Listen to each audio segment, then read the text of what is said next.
The epic fridge fallout has taken the internet by storm, featuring a man innocently trying to open his fridge only to be hilariously knocked to the floor by the door's unexpected force. As if the fridge had a mind of its own, it didn't stop there.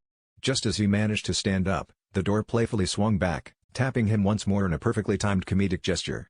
This viral moment quickly turned the unsuspecting homeowner into a meme sensation, with viewers amused by his exaggerated reactions and the fridge's seemingly mischievous antics. The clip's perfect comedic timing has made it a must-see, capturing the internet's attention with its blend of slapstick humor and unexpected twists.